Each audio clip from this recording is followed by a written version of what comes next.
Hi friends, అందరికీ నమస్కారం. Welcome to my channel. ఈరోజు మన ఛానల్లో మరొక కొత్త రెసిపీ వచ్చేసి ఎగ్ నూడిల్స్ని మంచి స్పైసీగా ఎలా చేయాలో చూసేద్దాం. ఇలా చేసిన ఈ ఎగ్ నూడిల్స్ అయితే చాలా టేస్టీగా ఉంటుందండి. ఇలా మీరు కూడా ఒకసారి ట్రై చేసి చూడండి. అలాగే ఫ్రెండ్స్, మా ఛానల్ని ఇంతవరకు సబ్స్క్రైబ్ చేసుకోకపోతే సబ్స్క్రైబ్ చేసుకోండి. పక్కనే ఉన్న బెల్ బటన్ని ప్రెస్ చేయండి ఫ్రెండ్స్. అప్పుడే నేను పెట్టే ప్రతి వీడియో మీకు నోటిఫికేషన్ ద్వారా వస్తుంది. మరి నోరూరించే ఈ ఎగ్ నూడిల్స్ని ఇప్పుడు చాలా టేస్టీగా ఎలా చేయాలో చూసేద్దాం. ఎగ్ నూడిల్స్ చేయడానికి ముందుగా ఇక్కడ నేనైతే ఒక 350 గ్రామ్స్ వరకు నూడిల్స్ తీసుకున్నానండి. ఇవి గోధుమ పిండితో చేసిన నూడిల్స్. మీరు కావాలనుకుంటే మైదాతో చేసిన నూడిల్స్ అయినా తీసుకోవచ్చు. ఎగ్ నూడిల్స్ చేయడానికి వెజిటేబుల్స్ వచ్చేసి కొద్దిగా క్యాబేజ్ తరుగు, ఒక 6 వరకు పచ్చిమిర్చి, ఒక పెద్ద సైజు ఆనియన్, కొద్దిగా కొత్తిమీర, ఒకటి క్యారెట్ అన్నీ కూడా సన్నగా తరుక్కొని పెట్టుకోవాలండి. మీ దగ్గర క్యాప్సికమ్ కనుక ఉంటే క్యాప్సికమ్ కూడా సన్నగా తరుక్కొని పెట్టుకోవాలి. తర్వాత స్టవ్ ఆన్ చేసుకొని ఒక గిన్నెలోకి ఒక 3-4 గ్లాసుల వరకు వాటర్ వేసుకోవాలండి. వాటర్ వేడైన తర్వాత ఒక 1/2 టీ స్పూన్ వరకు సాల్ట్, ఒక 2-3 టీ స్పూన్ల వరకు ఆయిల్ వేసుకోవాలి. ఇలా ఆయిల్ సాల్ట్ వేసిన తర్వాత మనం తీసుకున్న నూడిల్స్ ఇందులోకి వేసుకోవాలండి. ఇలా ఆయిల్ వేయడం ద్వారా మనకి నూడిల్స్ అనేవి పొడి పొడిగా వస్తాయండి. ఇలా నూడిల్స్ వేసిన తర్వాత స్టవ్ని హై ఫ్లేమ్లో పెట్టుకుంటూ ఈ నూడిల్స్ని ఉడికించుకోవాలి. మధ్యలో ఇలా ఒకసారి కలుపుకుంటూ నూడిల్స్ని రివర్స్ చేసుకుంటూ మంచిగా ఉడికించుకోండి.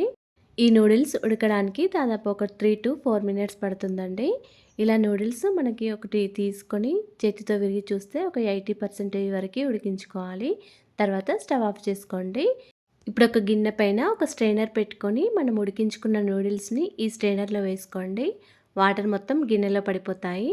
వెంటనే ఒక 2-3 గ్లాసుల వరకు నూడిల్స్ పైన చల్లటి వాటర్ వేసుకోండి. ఇలా చల్లటి వాటర్ వేయడం ద్వారా మనకి నూడిల్స్ అనేవి మెత్తబడకుండా పొడి పొడిగా ఉంటాయండి. తర్వాత చేతితో ఇలా ఒకసారి అనుకుంటే మనకి వెంటనే పొడి పొడిగా అయిపోతాయండి నూడిల్స్ అనేవి. తర్వాత ఒక చిన్న గిన్నె తీసుకొని ఇందులోకి ఒక 3 గుడ్ల వరకు పగలగొట్టుకొని వేసుకోవాలి. మీకు నూడిల్స్ తినేటప్పుడు గుడ్ల ముక్కలు ఎక్కువగా రావాలనుకుంటే మరొక గుడ్డు వరకు ఎక్కువగా బ్రేక్ చేసుకొని వేసుకోండి. ఇలా గుడ్లను పగలగొట్టుకొని వేసుకున్న తర్వాత దీనిలోకి కొద్దిగా సాల్ట్, కొంచెం మిరియాల పొడి వేసుకోండి. ఇలా కొద్దిగా మిరియాల పొడి వేయడం ద్వారా మనకి గుడ్ల ముక్కలు అనేవి తినేటప్పుడు కొద్దిగా పచ్చిగా ఉండకుండా స్పైసీగా ఉంటాయండి. విస్కర్తో లేదా స్పూన్తో ఈ గుడ్లను బాగా బీట్ చేసుకోవాలి. ఒక 2 మినిట్స్ వరకు బీట్ చేసుకోవాలండి. తర్వాత స్టవ్ ఆన్ చేసుకొని ఒక ప్యాన్ పెట్టుకొని ఇందులోకి ఒక టేబుల్ స్పూన్ వరకు ఆయిల్ వేసుకోవాలి. ఆయిల్ వేడయ్యాక మనం బీట్ చేసుకొని పెట్టుకున్న గుడ్ల మిశ్రమాన్ని వేసుకోవాలండి. ఇలా గరిటెతో కొద్దిగా అటు ఇటు ప్యాన్ మొత్తం గుడ్ల మిశ్రమాన్ని అనుకోండి. గుడ్ల మిశ్రమం మొత్తం ప్యాన్ అంతా కూడా ఇలా వెడల్పుగా అనుకున్న తర్వాత ఇది ఆమ్లెట్ లాగా అయిపోతుందండి. ఇప్పుడు దీన్ని ముక్కలుగా కట్ చేసుకోవాలి.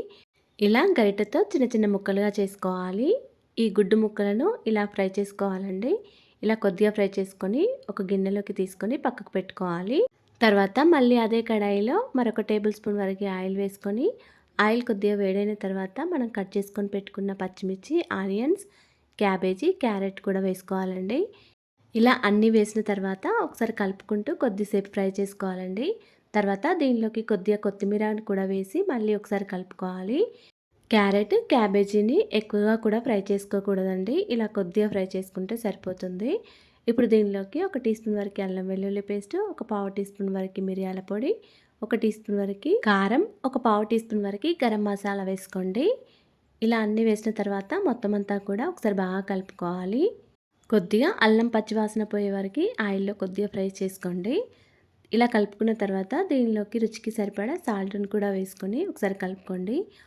ఇప్పుడు దీనిలోకి ఒక 2 టీ స్పూన్ల వరకు రెడ్ చిల్లీ సాస్, ఒక టీ స్పూన్ వరకు సోయా సాస్, ఒక టీ స్పూన్ వరకు వెనిగర్ వేసుకోండి. మీ దగ్గర వెనిగర్ లేకపోతే స్కిప్ చేయొచ్చు. ఇలా అన్ని సాసులు వేసిన తర్వాత మొత్తం అంతా కూడా ఒకసారి బాగా కలుపుకోవాలి. ఇప్పుడు దీనిలోకి మనం ఫ్రై చేసుకొని పెట్టుకున్న గుడ్ల ముక్కలను కూడా వేసుకొని ఒకసారి కలుపుకోవాలి. మనం వేసిన అన్ని ఇంగ్రీడియంట్స్ కూడా గుడ్ల ముక్కలకి పట్టేలాగా కలుపుకోవాలండి. తర్వాత దీనిలోకి మనం ఉడికించుకొని పెట్టుకున్న నూడిల్స్ని కూడా వేసుకోవాలి. నూడిల్స్ చూడండి ఎంత పొడి పొడిగా వచ్చాయో. ఇలా పొడి పొడిగా ఉంటేనే మనకి నూడిల్స్ అనేవి చక్కగా తింటుంటే చాలా టేస్టీగా అనిపిస్తాయి. ఇప్పుడు నూడిల్స్ని వేసుకున్న తర్వాత మొత్తం అంతా కూడా ఒకసారి బాగా కలుపుకోవాలి. ఒక 2 మినిట్స్ వరకు ఇలాగే ఫ్రై చేసుకుంటూ ఉండాలండి. మనం వేసిన సాసులు మొత్తం నూడిల్స్కి పట్టే విధంగా బాగా కలుపుకోవాలి. స్టవ్ని హై ఫ్లేమ్లో పెట్టుకుంటూ ఇలా ఒక 5 మినిట్స్ వరకు నూడిల్స్ని చక్కగా ఫ్రై చేసుకోవాలి. మీరు కావాలనుకుంటే ఇందులోకి మరొక హాఫ్ టీ స్పూన్ వరకు కారం ఎక్కువైనా వేసుకోవచ్చండి. మీకు నూడిల్స్ తినేటప్పుడు ఇంకా కొద్దిగా స్పైసీగా కావాలనుకుంటే కొంచెం గరం మసాలా, కొద్దిగా మిరియాల పొడి ఎక్కువైనా వేసుకోవచ్చండి. అంతేనండి, ఎంతో టేస్టీగా సింపుల్గా చేసుకునే ఎగ్ నూడిల్స్ రెడీ అయిపోయాయి. ఈ ఎగ్ నూడిల్స్లో ఆనియన్ పెట్టుకుంటూ నిమ్మరసం వేసుకొని తింటే చాలా టేస్టీగా ఉంటుందండి. ఇలా మీరు కూడా ఒకసారి ట్రై చేసి చూడండి. అలాగే ఫ్రెండ్స్, మా ఛానల్ని ఇంతవరకు సబ్స్క్రైబ్ చేసుకోకపోతే సబ్స్క్రైబ్ చేసుకోండి. లైక్ చేయండి, షేర్ చేయండి. ప్లీజ్ మా ఛానల్ని సపోర్ట్ చేయండి. Thanks for watching.